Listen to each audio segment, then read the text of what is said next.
अमित जी, आपको news 18 network को ये एक्सक्लूसिव इंटरव्यू देने का बहुत बहुत धन्यवाद। हम आपके शहर में हैं, आपकी कंस्टिट्यूएंसी गांधीनगर में है, साबरमती रिवर फ्रंट पे हैं। शुरुआत करते हैं, अगर आप पहले 2 फेजेस को देखें और इसकी चर्चा काफी चल रही है कि वोटर टर्नआउट थोड़ा लो रहा है, कुछ स्टेट्स में 5-6% भी नीचे रहा है वोटर टर्नआउट। तो 400 पार का आपका नारा है, 370 भारतीय जनता पार्टी, तो क्या गाड़ी पटरी पे है? कहीं ऐसा तो नहीं कि कुछ रेल पटरी से पटरी पे है जी। आप परिणाम के दिन देख लेना, 12:30 बजे के पहले एनडीए 400 पार कर जाएगी, मोदी जी फिर से प्रधानमंत्री होंगे। जो लोअर टर्नआउट है इसके बहुत सारे कारण हैं। 12 साल के बाद मतदाता सूची का शुद्धिकरण हुआ है, एक। दूसरा कारण है कि सामने से कोई लड़ाई ही नहीं है, जिसके कारण टर्नआउट पर एक प्रकार से इफेक्ट होता है। मगर हमारी पार्टी की टीम ने, मैंने स्वयं बहुत डिटेल एनालिसिस किया है। हम 2 चरण में 100 पार कर 100 से भी कई अधिक सीटें जीत के साथ आगे बढ़ रहे हैं तीसरे चरण में। तो मुझे 400 पार के लक्ष्य में कोई दिक्कत नहीं दिखाई पड़ती। पहले शुरुआत करते हैं अमित जी मुद्दों पर। कौन से ऐसे मुद्दे हैं जिनको लेकर भारतीय जनता पार्टी आज तीसरी बार लोगों के बीच जा रही है? किन उपलब्धियों को आप संक्षेप में बताएं कि किन उपलब्धियों को लेकर आप जनता के बीच उतर रहे हैं? देखिए, सबसे पहले इस देश में से आतंकवाद और नक्सलवाद, ये 2 ऐसी समस्याएं थी जो कई दशकों से देश के लोकतंत्र के लिए और देश के डेवलपमेंट के लिए नासुर बनी हुई थी। नरेंद्र मोदी जी ने 10 साल के अंदर लगभग आतंकवाद से 100% निजात पाई है और नक्सलवाद से आप कह सकते हैं 95% तक इसको समाप्त कर दिया है।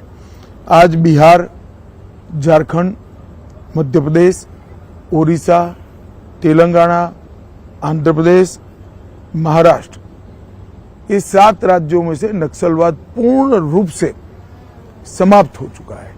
छत्तीसगढ़ के 4 जिलों में बचा है, वहां पर भी अब भारतीय जनता पार्टी की सरकार बनी है और विगत 3 महीनों के अंदर ही लगभग 100 नक्सलवादी मारे गए। मुझे पूरा विश्वास है मोदी जी के तीसरी बार प्रधानमंत्री बनने के बाद 1-2 साल में ही देश नक्सलवाद से मुक्ति पा लेगा।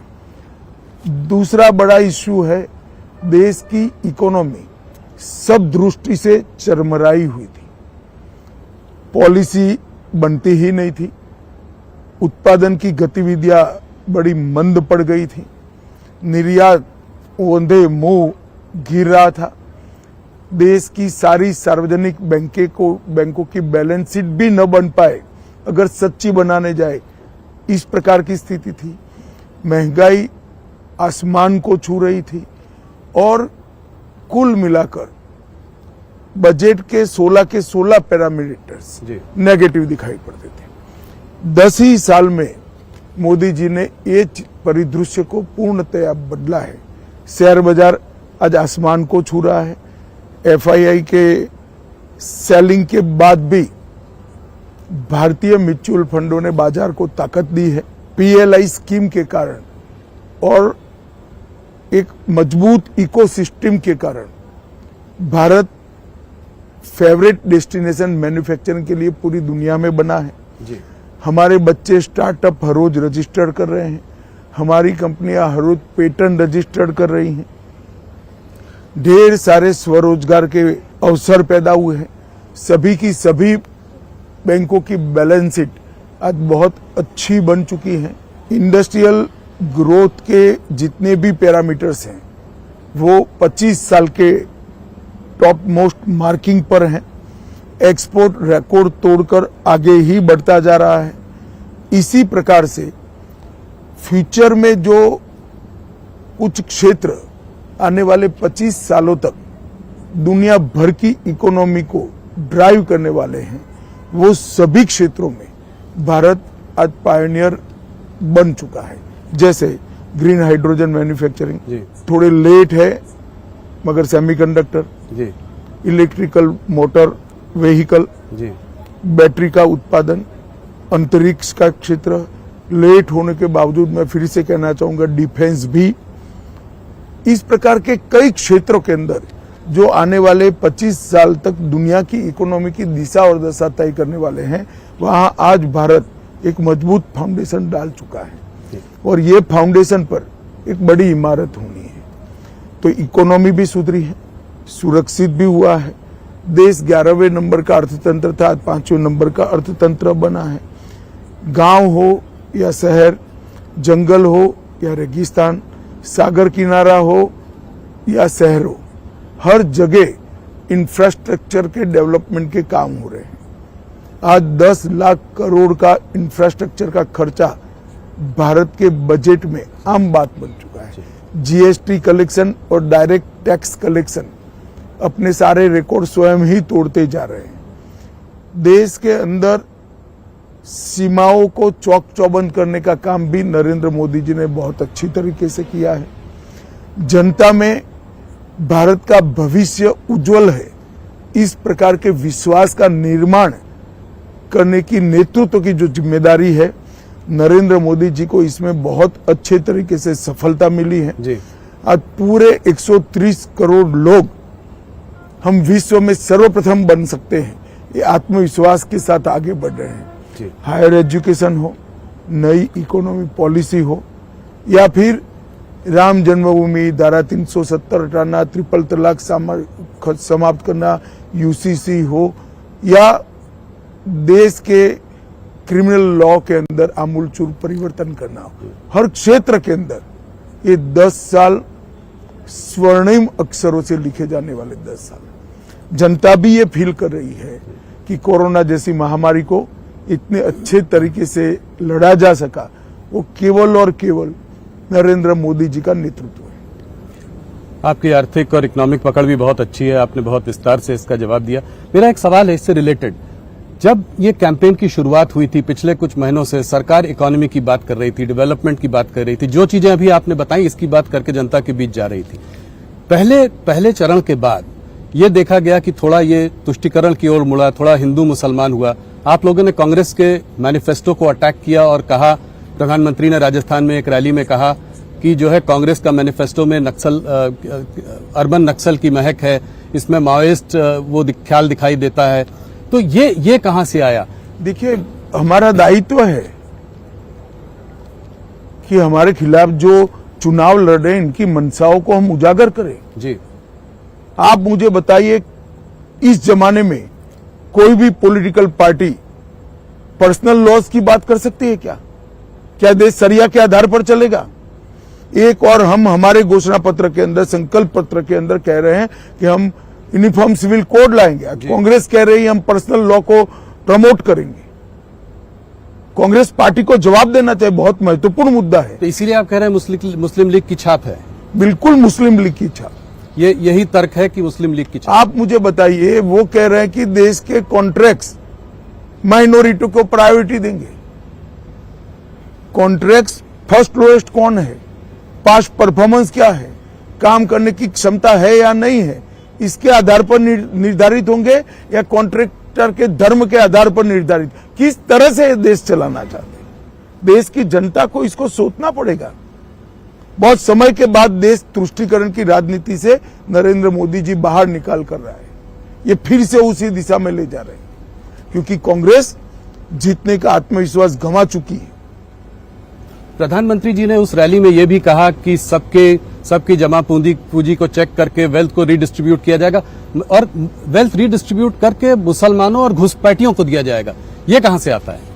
ये वहां से आता है, देश के प्रधानमंत्री, तत्कालीन प्रधानमंत्री मनमोहन सिंह का बयान है, बड़ा प्रसिद्ध बयान था जी, कि इस देश के संसाधनों पर सबसे पहला अधिकार माइनॉरिटी का और माइनॉरिटी में भी मुसलमानों का है जी। अब जब वेल्थ डिस्ट्रीब्यूट करने की बात आती है तो संसाधन से ही होगी जी। सरकार उसको लोगों की संपत्ति को लेकर डिस्ट्रीब्यूट करेगी। तो और मैं कहता हूं कि अगर ये सच नहीं है तो कांग्रेस पार्टी बताए इसका मतलब क्या है। नहीं, वो कह रहे हैं, राहुल गांधी ने साफ साफ कहा है कि अगर जो है वो लोग सरकार बनाएंगे तो एक नेशन वाइड एक्सरे होगा जिससे कि सोशियो इकोनॉमिक स्टेटस लोगों का पता किया जाएगा, किस वर्ग किस जाति के पास कितनी दौलत है, कितना धन है, इंस्टीट्यूशंस में कितनी भागीदारी है, और उस हिसाब से रीडिस्ट्रीब्यूशन होगा। तो इस हिसाब से रीडिस्ट्रीब्यूशन में इनकी प्रायोरिटी तय है। वो कहते हैं इनइक्वालिटी को खत्म करने का यही तरीका है। वो उनकी समझ है। मुझे लगता है इतनी पुरानी पार्टी ने अपना मैनिफेस्टो माइनॉरिटीज और एक्सट्रीम लेफ्ट आइडियोलॉजी वाले लोगों को आउटसोर्स किया है। तो जो मंगलसूत्र की बात है वो कहां से आती है? वो इसी का एक स्वाभाविक रूप से जब वेल्थ आती है तो सारी चीजें इंक्लूड होती हैं। तो स्त्रीधन हो गया, लोगों के पास जो जितनी जमा पूंजी है वो हो गई, प्रॉपर्टी। इनहेरिटेंस टैक्स की बात की थी सैम पित्रोदा जी ने, उसको आप कैसे देखते हैं? देखिए, मुझे लगता है कि सैम पित्रोदा एक आइवरी टावर में जी रहे हैं। इनको इस देश के संस्कार, इस देश की जनता का मूड और इस देश की परंपराओं से कोई लेन देन नहीं। तो आप कभी नहीं लाएंगे इसको, इनहेरिटेंस टैक्स को, विरासत टैक्स कभी नहीं लगेगा? हमने हमारा संकल्प पत्र जनता के सामने पारदर्शिता के साथ रख दिया। इसमें सारी बातें, हम कुछ छिपा कर नहीं करेंगे। एक और बात जो है, जो चर्चा में है इस वक्त, वो ये है कि मैनिफेस्टो को कांग्रेस के देखते हुए आप लोग कह रहे हैं कि ये ओबीसी रिजर्वेशन को काटकर मुसलमानों को दे देंगी। इस मैनिफेस्टो नहीं, ये कर चुके हैं जी। कर्नाटक में उनकी सरकार थी, रातों रात कर्नाटक के सारे मुसलमान को बैकवर्ड बना दिया। ना बैकवर्डनेस का सर्वे हुआ, ना कोई कमीशन बना, धर्म के आधार पर सारे लोगों को बैकवर्ड घोषित कर दिया और उनको रिजर्वेशन भी दिया। अब ये रिजर्वेशन जो कटा वो ओबीसी का ही कटा है। इसी तरह से आंध्र प्रदेश में, संयुक्त आंध्र में जब उनकी सरकार थी, मुसलमानों को रिजर्वेशन दे दिया। तो ये किसका कटता है? एसटी एससी ओबीसी का ही कटता है। जब ये बात मैंने कही कि हम ये धर्म के आधार पर रिजर्वेशन को समाप्त कर देंगे, तो मेरे वीडियो को तोड़ मरोड़ कर जनता के सामने पेश किया। जी, आज आपने प्रेस कॉन्फ्रेंस भी की। राहुल गांधी के राजनीति के अंदर कांग्रेस की कमान संभालने के बाद राजनीति का स्तर सातत्यपूर्ण तरीके से राहुल गांधी गिरा रहे हैं। संसद में आप बहस नहीं कर सकते हो, शोर शराबा करना, बहिष्कार कर देना, बोलने नहीं देना, डिबेट में हिस्सा नहीं लेना और बाहर निकलकर प्रेस करना कि हमारे साथ अन्याय हो रहा है। क्या समझते देश की जनता को? देश की जनता ये सब नहीं जानती है।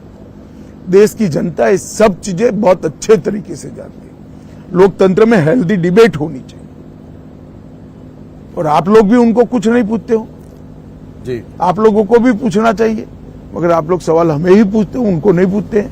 नहीं, जरूर उनसे भी पूछ रहे हैं हम लोग, हमारी टीम लगी हुई है। एक बात जो है कास्ट सेंसस की है, इसी से जुड़ा हुआ सवाल है। कास्ट सेंसस की है, उसके बारे में वो बात करते रहते हैं, कहते हैं जितनी आबादी उतना हक। इसको आप कैसे देखते हैं? कितने साल तक इस देश में कांग्रेस का शासन रहा? 55 साल तक रहा, कभी नहीं कराया। अब जब लगातार हार रहे हैं तब ये सारे चीजों को वो बोल रहे हैं, इनकी मंशा नहीं है। इस देश में पिछड़ा वर्ग विरोधी कोई पार्टी है तो एकमात्र पार्टी है कांग्रेस पार्टी। काका साहेब कालेलकर कमीशन को इन्होंने सालों तक ओपन ही नहीं किया जी। मंडल कमीशन को दबा कर रखा जी। सेंट्रल के इंस्टीट्यूशन में ओबीसी को, पिछड़ा वर्ग के लोगों को रिजर्वेशन नहीं दिया। जब मंडल कमीशन लागू हो रहा था, विपक्ष के नेता के रूप में राजीव गांधी ने 2 घंटे का विरोध का भाषण कराया। राहुल गांधी ने जरा वो भाषण पढ़ लेना चाहिए। और हमने तो देश को सबसे सफल प्रधानमंत्री, पिछड़ा वर्ग से और गरीब के घर से पैदा हुआ नेचुरल लीडर नरेंद्र मोदी हमने देने का काम किया। नैरेटिव बनाने की ये कोशिश है कि 400 पार अगर आ जाएगा तो बाबा साहब का कॉन्स्टिट्यूशन आप चेंज करेंगे, उसके बाद फिर ओबीसी एससी एसटी के जो है रिजर्वेशन के संग आप लोग कुछ वो बदलाव करेंगे। देखिए, नैरेटिव बनाने की कोशिश। राहुल जी, हमारे पास 10 साल से बहुमत है जी। संविधान बदलने की क्षमता नरेंद्र मोदी जी को 10 साल से इस देश की जनता ने दी है। हमने क्या किया 10 साल में? हमने कभी रिजर्वेशन को समाप्त करने का अटेम्प्ट नहीं किया। हमने ये बहुमत का उपयोग धारा 370 हटाने में किया, ट्रिपल तलाक समाप्त करने में किया, यूसीसी लाने में किया, अंग्रेजों के कानून बदलने में किया, कश्मीर के अंदर शांति करने में किया। हमारे पास 10 साल से अधिकार है। राहुल गांधी का एक रूल है, झूठ बोलो, जोर से बोलो और बार बार बोलो। वो रूल को वो फॉलो कर रहे हैं। आपको लगता है कि ये नैरेटिव इसीलिए इसी बार बार बोलते हैं तो नहीं उनको बनता है नैरेटिव। हम 10 साल से अधिकार प्राप्त किए। जी, आपने सिक्योरिटी की बात की तो मैं थोड़ा सा इस पर भी बात करना चाहूंगा कि आपने कहा है कि अभी हाल फिलहाल में आप लोगों ने बहुत क्या कहते हैं नक्सल पे क्रैकडाउन किया। आपने कहा है कि 2-3 साल में छत्तीसगढ़ में भी आप इसको समाप्त कर देंगे नक्सलियों को। तो कांग्रेस के कुछ नेताओं ने कहा कि ये मार्टर हैं। हाँ, इसको आप कैसे देखते हैं? देखिए, तुलसीदास जी ने रामचरितमानस में कहा है कि जिसका खराब समय होता है प्रभु राम सबसे पहले इनकी मति हर लेते हैं। कांग्रेसियों के साथ भी शायद यही समय आ गया है। हमारे जवान अपनी जान जोखिम में डालकर घने जंगलों के अंदर ऑपरेशन कर नक्सल्स को मारते हैं और नक्सल कहते हैं कि हमारा कैडर मारा गया है और कांग्रेस पार्टी कहती है फेक एनकाउंटर है। जी, भगवान ही बचाए इनको, भगवान भी शायद नहीं बचा सकता। आपके पिछले कार्यकाल में आप लोगों ने काफी बड़े काम किए। आपने आर्टिकल 370 को रद्द किया, आपने सीएए को इम्प्लीमेंट किया, क्रिमिनल प्रोसीजर लॉ लाए, आपने तमाम इस तरह के बड़े काम किए। पर अगर आज आप ऑपोजिशन को देखें तो काफी ऑपोजिशन वाले कहते हैं कि जो है ये जो 370 को जो है वो वापस लाएंगे, कहते हैं सीएए हम इम्प्लीमेंट नहीं होने देंगे। और सारे बड़े नेता ममता बनर्जी, चिदम्बरम जी, ये सब इस तरह की बातें करते हैं। तो इसको आप कैसे देखते हैं, क्या कहना चाहिए? देखिए, इनके माइनॉरिटी के वोट प्राप्त करने का टोटका है।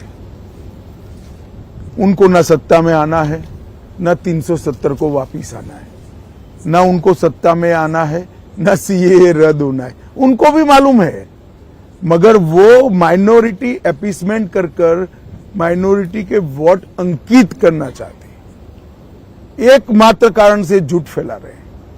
मैं इस इंटरव्यू में देश की जनता को आपके माध्यम से बताना चाहता हूं, राहुल जी, भारतीय जनता पार्टी का एक भी सांसद संसद में जब तक है 370 फिर से नहीं आ सकता, सीएए समाप्त नहीं हो सकता।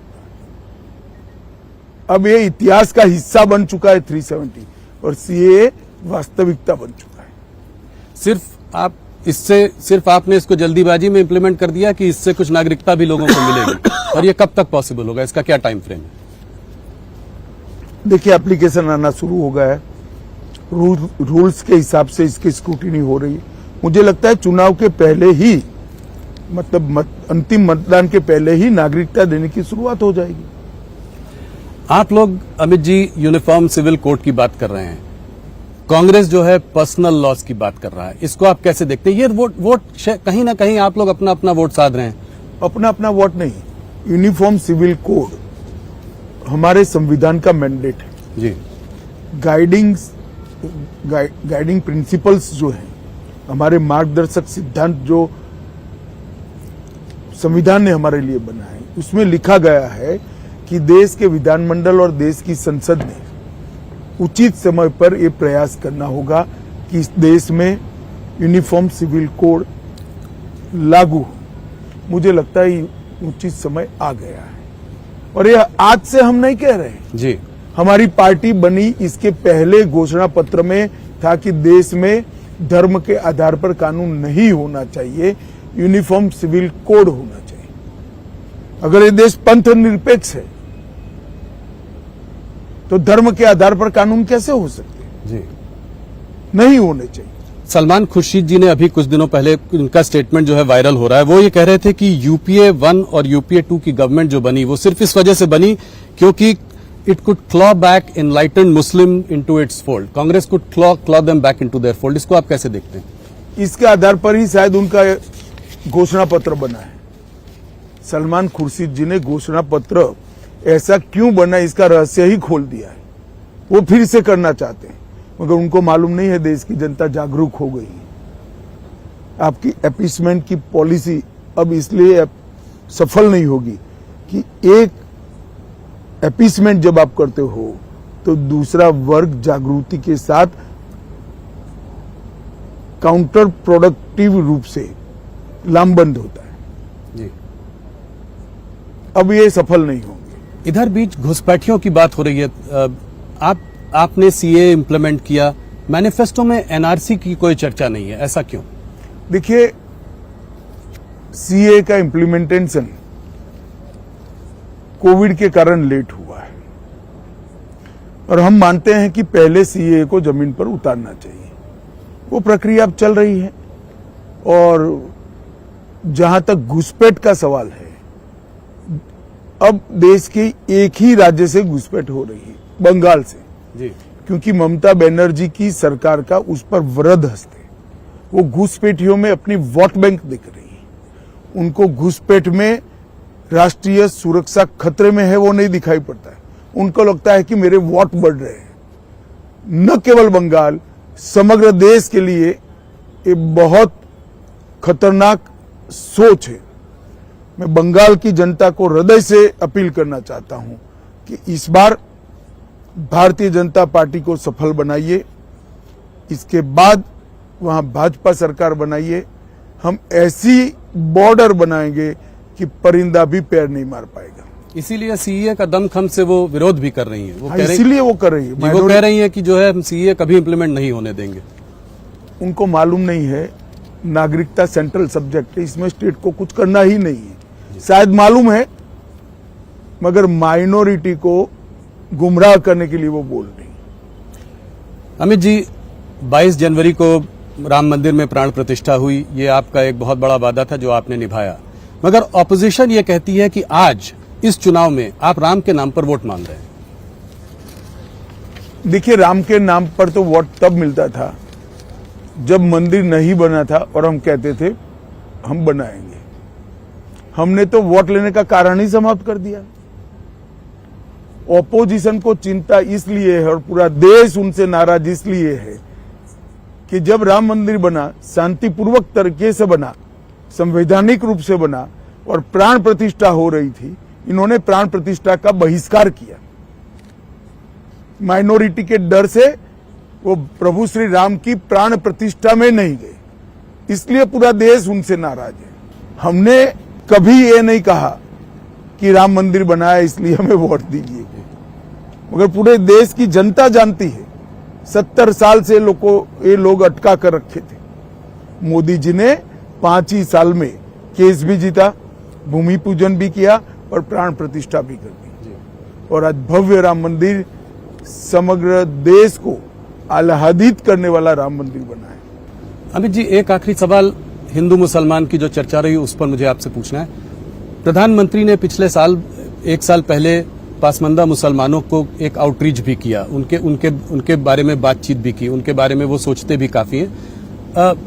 एक तरफ ये बात हो रही है और एक तरफ ये, इसमें कॉन्ट्राडिक्शन नहीं है? जरा भी नहीं। प्रधानमंत्री जी ने सिर्फ पसमानदा मुसलमानों को आउटरीच नहीं किया है जी, ट्राइबल्स को भी किया है, दलित को भी किया है, पिछड़ा वर्ग को भी किया है, गरीबों को किया है, किसानों को किया है, मातृशक्ति को, महिलाओं को किया है, युवाओं को भी किया है। वो उनका काम है, दायित्व है जी। विकास की रेस में जो पिछड़े हैं, इनको सबके साथ एक लाइन में लाकर खड़ा करना वो सरकार का दायित्व है। मुझे इसमें कोई अंतर्विरोध नहीं दिखाई पड़ता।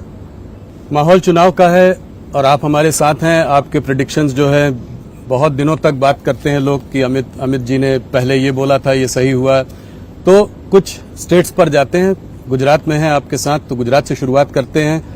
पिछले 2 चुनावों से 26 में 26 सीटें आ रही हैं, क्या इस बार हैट्रिक करने की आपको पूरी उम्मीद है? निश्चित रूप से गुजरात में हम 26 की 26 सीटें जीतेंगे। सब और मार्जिन भी सब सीट पर हमारे 19 के चुनाव से ज्यादा होंगे। कुछ ये बात चल रही थी कि क्षत्रिय जो हैं वो थोड़ा सा रूठे हुए हैं आप लोगों से, आप उनके लिए कुछ संदेश? हम बरोबर संवाद कर रहे हैं उनसे जी। मुझे पूरा भरोसा है सब चीजें अपनी जगह पे ठीक होगी।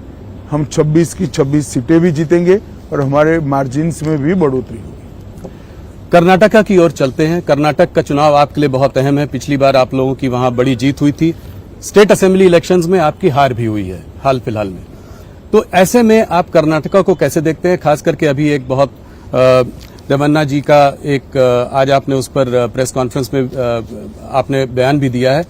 तो आप जो प्रताड़ित महिलाएं हैं जो उसको आप कैसे देखते हैं? क्या क्योंकि वो आपके जो वहां पे सदस्य हैं, आपका वहां उनसे अलायंस है, तो आप कोई अलायंस के प्रेशर में आ जाएंगे? क्या कठोर कदम उठाएंगे आप? मैंने आज सुबह ही भारतीय जनता पार्टी का रुख स्पष्ट कर दिया है।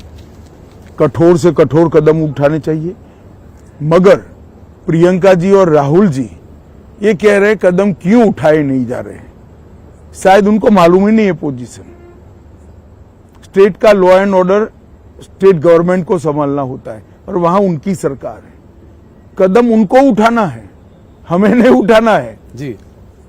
परंतु भारतीय जनता पार्टी इस घटना की घोर निंदा करती है और किसी भी हालत में कोई भी हो इसको सहन नहीं किया जा सकता और कठोर से कठोर कदम उठाने चाहिए।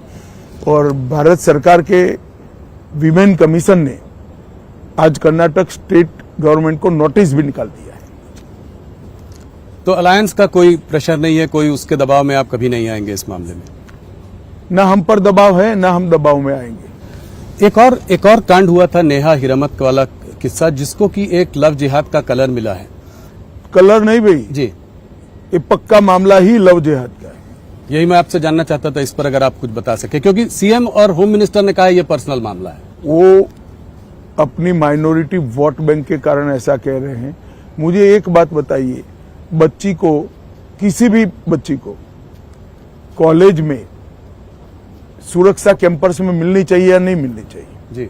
इस तरह से हत्या होती है और उसको पर्सनल मामला बताकर इस सामाजिक दूषण से आप नजरें चुरा रहे हैं केवल वोट बैंक के लिए। उनको तो बम ब्लास्ट होता है, वो भी गैस सिलेंडर का ब्लास्ट लगता है। जब एनआईए जांच लेती है तो पूरा पकड़ा जाता है।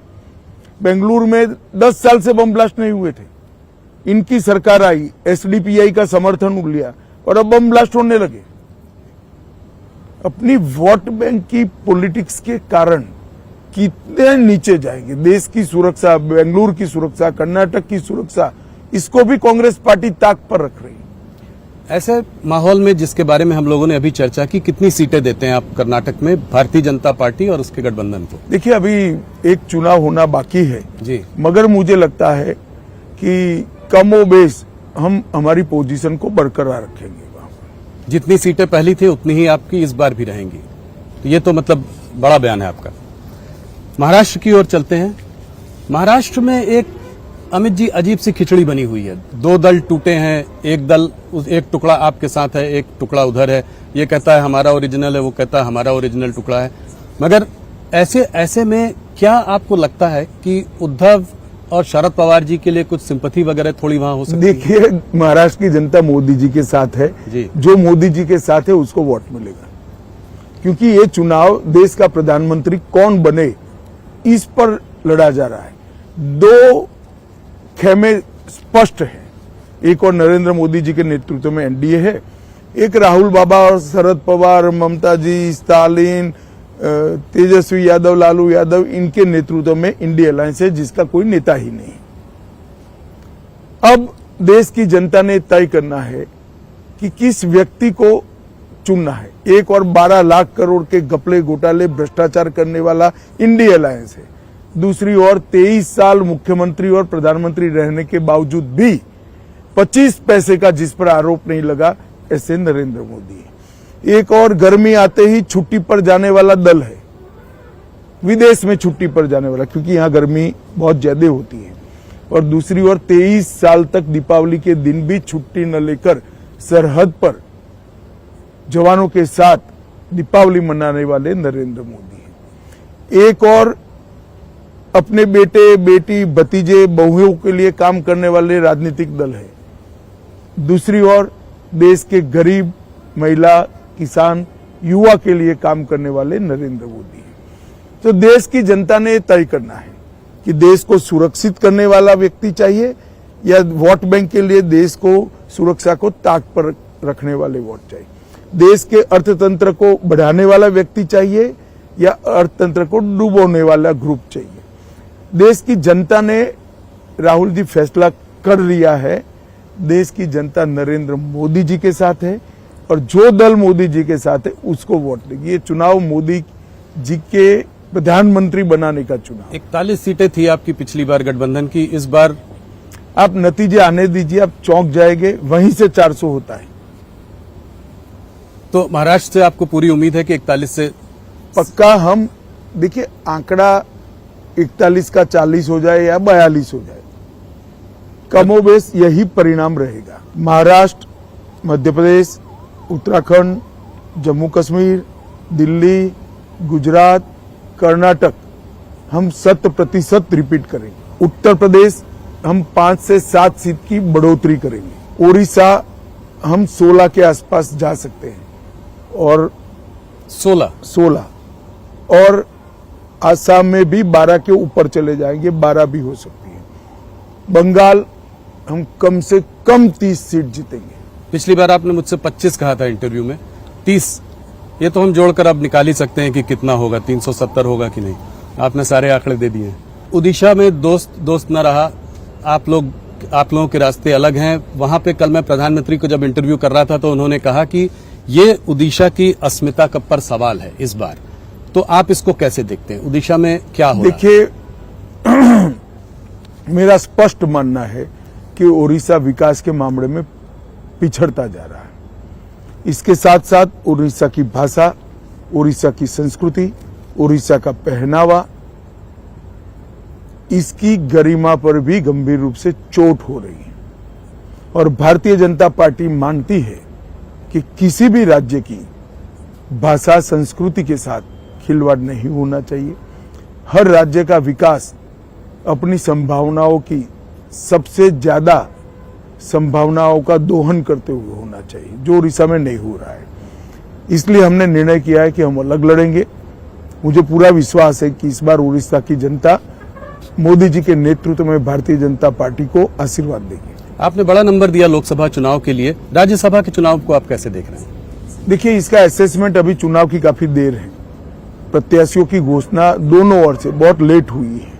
मेरा एक ही दौरा हुआ है, थोड़ा असेसमेंट आएगा, परंतु मैं इतना निश्चित रूप से कह सकता हूं कि ओडिशा की जनता इस बार भारतीय जनता पार्टी को आशीर्वाद देगी। स्टेट में भी, स्टेट के चुनाव में जी।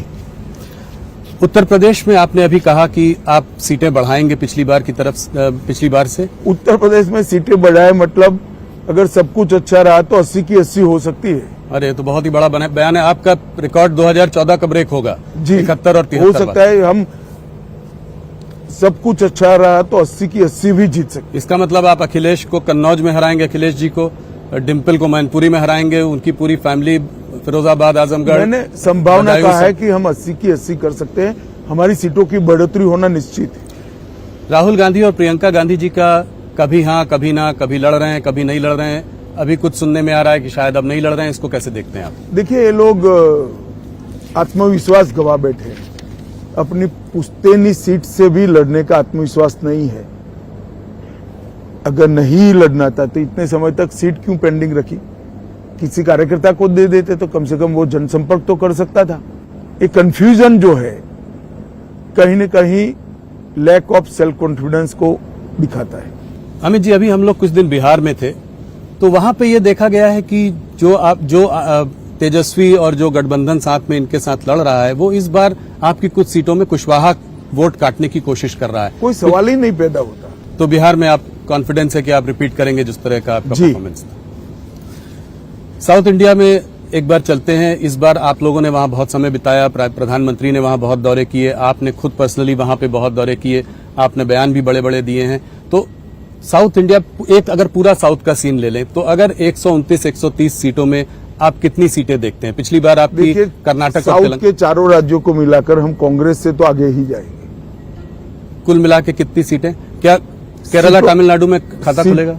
हम बहुत अच्छा चुनाव लड़े हैं जी, खाता तो निश्चित रूप से खुलेगा, परंतु सीटों का अनुमान लगाना वहां इसलिए दिक्कत है कि बड़ी कांटे की टक्कर हुई है। पर दोनों प्रदेशों में, मतलब तमिलनाडु में भी खुलेगा, केरला में भी खुलेगा। और तेलंगाना और आंध्र को कैसे देखते हैं आप? आंध्र प्रदेश में हमारा अलायंस है, हम बहुत अच्छा चुनाव लड़ रहे हैं, अभी शुरुआत है। और तेलंगाना में तो हम लोकसभा में बहुत अच्छा परफॉर्मेंस करेंगे। हमारी अब तक की हाईएस्ट सीट हम वहां से जीतेंगे। अमित जी, एक सवाल और, इस चुनाव के पहले 2 सीएम जो है अरेस्ट हुए हैं। केजरीवाल जी अरेस्ट हुए, वो तो अभी भी मुख्यमंत्री हैं, हेमंत सोरेन जी भी अंदर हैं। तो आज सुप्रीम कोर्ट ने ईडी से टाइमिंग ऑफ अरेस्ट पर क्वेश्चन उठाया है, तो इसको आप कैसे देखते हैं? नहीं, देखिए, ईडी सुप्रीम कोर्ट के सामने एक्सप्लेन करेगी जी, मगर मैं बताना चाहता हूं, ये हॉट समन के बाद हाजिर नहीं हुए। पहले समन में अगर आए होते तो चुनाव के 6 महीना पहले अरेस्ट हो जाते। बहुत बार समन्स दिया गया, वो आए ही नहीं।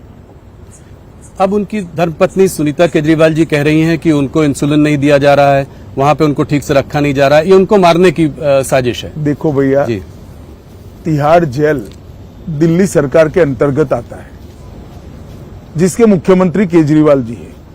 तो क्या उनको मारने की साजिश वो स्वयं कर रहे हैं? वो कहते हैं कि वो डीजी प्रिजन्स जो है वो दिल्ली पुलिस को शायद रिपोर्ट करता है। जरा भी नहीं। अच्छा। प्रिजन सीधा दिल्ली सरकार को रिपोर्ट करता है, तो इसमें आपका कोई सवाल ही नहीं पैदा होता। ईवीएम पर सुप्रीम कोर्ट का फैसला आया। ऑपोजिशन ईवीएम के बारे में बहुत सालों से बात कर रही है, हर बार नारा लगाती है कि बीजेपी सिर्फ ईवीएम की वजह से चुनाव जीतता है। अब आप लोग 1 नेशन 1 इलेक्शन की बात कर रहे हैं, ये लोग ईवीएम की बात कर रहे हैं। देखिए, आप क्या ये कर पाएंगे 1 नेशन 1 इलेक्शन? मैं पहले एक बात स्पष्ट कर दूं। जी, राहुल गांधी जी जो बोलते हैं वो सोच विचार कर नहीं बोलते हैं। अगर हम ईवीएम के कारण जीतते हैं तो तेलंगाना में क्यों हारे, तमिलनाडु में क्यों हारे, केरल में सालों से क्यों हार रहे हैं, हिमाचल में क्यों हारे, बंगाल में क्यों हारे? या तो राहुल गांधी ने स्पष्ट करना चाहिए कि ईवीएम से आए नतीजों में हम जीतते हैं तो भी शपथ नहीं लेंगे, जी, जीतते हैं तो नए कपड़े पहनकर शपथ ले लेते हैं, हारते हैं तो ईवीएम पर ठीकरा फोड़ते हैं। किस प्रकार की राजनीति है भैया? जब आप जीतते हो तब ईवीएम सही है, जब हारते हो तो ईवीएम नकारा है। क्या देश की जनता ये सब नहीं समझती? क्या देश की जनता इसको समझती है? मगर मुझे तो आश्चर्य हो रहा है, इतनी बड़ी पार्टी अपने नेता के एडवाइजर क्यों नहीं बदलती है? मैं दूर से देखता हूं, मुझे आश्चर्य होता है। खैर छोड़िए, वो उनकी पार्टी का सवाल है। 1 नेशन 1 इलेक्शन हमारा संकल्प पत्र का मुद्दा है जी, और हम उसको जमीन पर उतारने का पूरा प्रयास करेंगे। तो अगला चुनाव 2029 1 नेशन 1 इलेक्शन होगा। देखिए, तो संसद को निर्णय करना है, जी, परंतु भारतीय आपकी तरफ जनता से पार्टी जरूर प्रयास करेगी और उसको जमीन पर उतारेगी। अमित जी, थोड़ा हटते हैं, कुछ अंतर्राष्ट्रीय मुद्दों पर भी बात करते हैं। वॉशिंगटन पोस्ट पर एक आर्टिकल आया है, उसमें जो है उन्होंने कहा है कि रॉ, जो हमारी इंटेलिजेंस एजेंसी है, रॉ प्लॉट कर रही थी कुछ टेररिस्ट को यूएस में मारने का वहां पे, और उन्होंने कहा ये जो है ये डार्क साइड ऑफ मोदी सरकार है। इसका पहले कनाडा में भी आपको पता है। देखिए, इस प्रकार की रिपोर्ट के आधार पर, इतनी गंभीरता से मीडिया के रिपोर्ट के आधार पर नहीं सोचना चाहिए। अगर कोई कॉन्क्रीट आरोप है तो एजेंसियां उसका जवाब देगी। अगर कोई सरकार डिप्लोमेटिक मेथड से हमारे साथ चर्चा करती है तो हम इसका जवाब देंगे। कनाडा में निज्जर के मर्डर पे भी ये बात हुई थी कि जो है ऐसे आरोप मीडिया में लगने से मैं नहीं मानता कोई गंभीर सवाल खड़े होते। इसी से जुड़ा हुआ एक और रिपोर्ट आई थी, वो गार्डियन पब्लिकेशन में थी। उसमें था कि पाकिस्तान में 20 टेररिस्ट को जो है इंडिया ने, फिर रॉ की बात थी, कुछ लोगों को इस्तेमाल करके वहां पे उनको मारा, टेररिस्ट को वहां पे मारा पाकिस्तान सॉइल में। इसको आप क्या कहेंगे? देखिए, किसने मारा ये तो ढूंढने का सवाल है, परंतु मैं इतना निश्चित रूप से मानता हूं कि ये तो एक्सपोज हो ही गया कि पाकिस्तान की सॉइल पर भारत में आतंक फैलाने वाले लोग थे। प्रधानमंत्री जी भी कह रहे हैं, आपके काफी वरिष्ठ नेता भी कह रहे हैं कि अब ये भारत वो भारत नहीं रहा जो कि खड़ा होकर साइड से तमाशा देखेगा। ये भारत वो है जो घर में घुस कर मारता है। इस पर आपका क्या विचार है? निश्चित रूप से सर्जिकल स्ट्राइक और एयर स्ट्राइक करने के बाद पूरी दुनिया समझ गई है कि भारत की सीमा और भारत की सेना इसके साथ छेड़खानी नहीं करते, वरना जवाब मिलता है। ये वेस्टर्न प्रेस में पिछले कुछ महीनों से तमाम आर्टिकल आ रहे हैं जो कि भारत में इलेक्टोरल ऑटोक्रेसी, तानाशाही, तमाम तरह की बातें करते हैं। इसको आप कैसे देखते हैं? क्या कोई इसमें ये इलेक्शन के समय में ये जो बार बार पिछले 3-4 महीनों में आता है, इसमें कोई आप साजिश देखते हैं? या साजिश छोड़ दीजिए, मैं बड़े गौरव और विश्वास के साथ कह रहा हूं, हमारा लोकतंत्र, हमारी लोकतांत्रिक पद्धति और हमारा चुनाव तीनों दुनिया में सबसे ज्यादा ट्रांसपेरेंट है, सबसे ज्यादा विश्वसनीय है। अमित जी, कश्मीर पर एक सवाल, क्या कश्मीर पे बीजेपी कश्मीर में चुनाव लड़ेगी? आपने कहा है कि आप वहां पर आवाम का दिल जीतना चाहते हैं, तो ये सीधा सवाल है, इसका आप क्या जवाब देंगे? अभी पार्टी ने तय नहीं किया है, पार्टी तय करेगी, परंतु हम जम्मू में परंपरागत रूप से लड़ते ही रहे। कांग्रेस एक बात और कह रही है कि ये इसको लोकतंत्र की हत्या का वो दे रही है, कह रही है कि मुकेश दलाल निर्विरोध जो है चुन लिए गए सूरत से। अभी इंदौर में भी ऐसा हुआ है। देखिए, इस देश में 37 लोग निर्विरोध चुने गए और उसमें से सबसे ज्यादा कांग्रेस के चुने गए। तब तो कांग्रेस ने ऐसा नहीं कहा। हर पार्टी ने अपने अच्छे कार्यकर्ता को टिकट देना चाहिए। अब कांग्रेस पार्टी जबरदस्ती इनके कार्यकर्ताओं को टिकट देती है, कार्यकर्ता हार देखकर मैदान से भाग जाता है। इसमें भारतीय जनता पार्टी क्या कर सकती है भाई? इनके उम्मीदवारों को टिकाने का काम हमारा नहीं है, उनका है।